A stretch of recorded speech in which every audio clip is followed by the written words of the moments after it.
Good morning. This is the Great Basin Fire Potential Briefing for this Thursday, August 24th. We go right to our expected weather impacts for the next couple of days, and you can see that for today and tomorrow.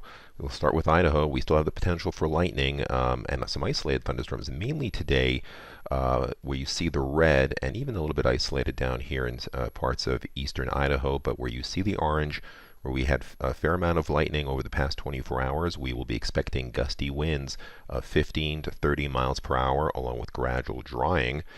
Humidity levels will not be quite critical, but drying out enough along with the winds that we feel the potential for holdovers and new fire starts and spread is a good possibility. Further to the south and east, we do still have some scattered showers and thunderstorms, but these will still be on the wet side.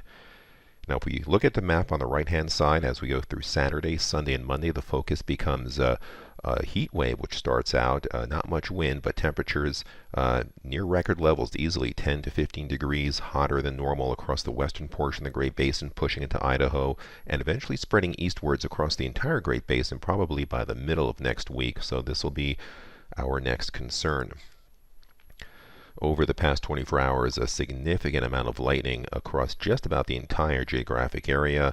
Some of this stuff in the south was on the wetter side, drier as you headed further north, but you can see just about every nook and cranny of our geographic area did have some significant lightning. On the left-hand side, you can see the wettest was right along the Utah-Idaho border, but even in those areas, there was just enough volume of lightning where we still had starts and some fires and some large fire activity continuing drier with less precipitation as you headed further to the north. Initial attack was heavy yesterday. See new fire starts in the red circles, large fires and new large fires in the open red circles, quite a few along the Idaho border with both Nevada and Utah, continuing some of our fires along the Sierra front, new fires popping up into central Idaho as well.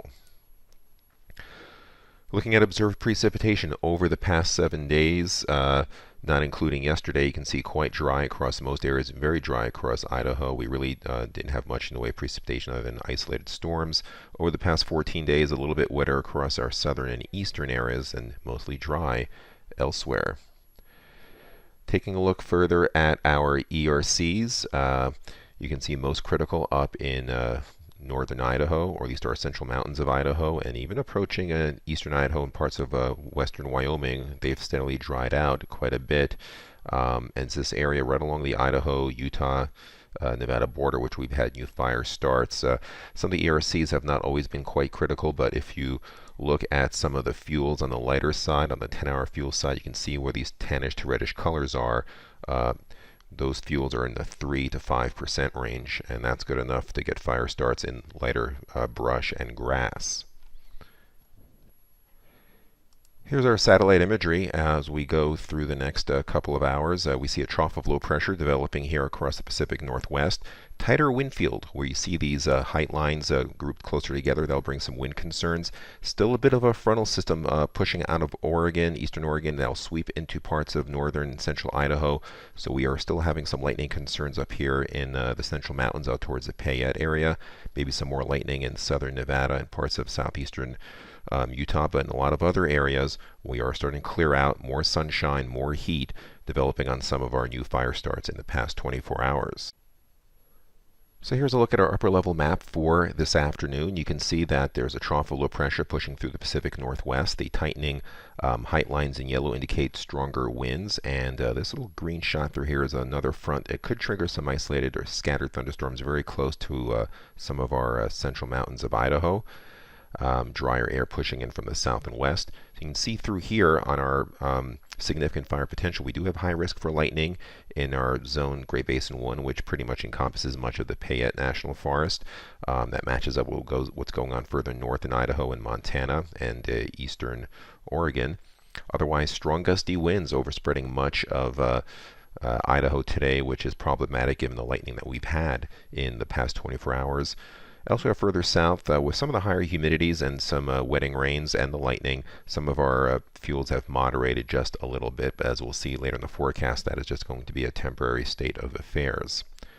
Looking at precipitation again for today, up in the McCall area, up in the Payette, maybe down to the parts of the Boise National Forest into the Sawtooth. A little bit of more lightning and some isolated shower activity. Some more activity also going on across eastern and southern areas of Utah, but those will be primarily over wetter fuels. And you can see the winds. Two areas of concern. Off the Sierra front through here, winds anywhere from about maybe 15 to 25 miles per hour coming across here in the dark green oranges, and across parts of Idaho we see the oranges and the greens. Again, winds 15 to 25 miles per hour, maybe even some gusts near 30. Now looking for Friday, we do start drying out. The moisture starts leaving the area. We don't see as much green on the map, but because these height lines are still a little bit tighter, we still have some wind concerns through here across portions of Idaho. We look through here, and again, you see those winds not by themselves critically strong, but the fact that we've had quite a bit of lightning activity, those winds anywhere from 10 to 20, maybe 25 miles per hour could be quite significant as things dry out. And you see the humidity levels down around 18 to 20% across a lot of these areas. So they are starting to dry out in Idaho, and then definitely drying out into the low teens and mid-teens across Nevada and parts of western Utah. On Saturday, notice how the weather map changes. This big bulge, this big high pressure area builds up with high pressure forming across parts of Nevada and Utah. Notice how we've really dried things out. Our fire potential, our fuels have dried out into the brown in a lot of areas. We see that on the humidity levels in Idaho. Humidity levels 13, 15, 14%, drying out. Even Wyoming near 20%, down closer to 10 or 11% across drier areas of Nevada, and even to the low to mid-teens across western parts of Utah. Winds diminishing a little bit, but still some winds in the 10 to 20 mile an hour range across parts of southern Idaho and into parts of northern Utah as well. Light winds overall across Nevada. Precipitation over the next 3 days mainly will be occurring in the next 24 hours across eastern areas of Idaho and down into the Uintas. And then as we go into Sunday, this is where high pressure dominates. Huge high. This is almost a four corners high pressure system, but not much monsoonal moisture to tap initially. So it's going to be hot and dry without the moisture. We do have high risk for the very hot, dry weather. Haynes indices will be approaching a 5 and a 6 in many of these areas. So if we do get fires developing, the possibility of plume-dominated fires, especially in heavier fuels, remains a good possibility. Not much change as we go into Monday. Same story with the high pressure and the hot and dry with the record warmth going on. Same thing on Tuesday. Notice we start seeing a bit more greenish blobs here in Arizona. This high is starting to tap a little bit more subtropical moisture. As we go into Wednesday next week, we do notice these green areas popping up. This across that high, as it develops, it'll finally tap enough subtropical moisture. We could see some showers and thunderstorms. How wet or how dry still remains to be seen. So we haven't issued high risk yet. We might see some moderation in humidity here, but if some of this thunderstorm activity is higher based in terms of the clouds, we could possibly see another high risk lightning event towards the middle part of next week. That remains to be seen. Not much precipitation additionally in the 7-day totals that we'll get in the next 2 days.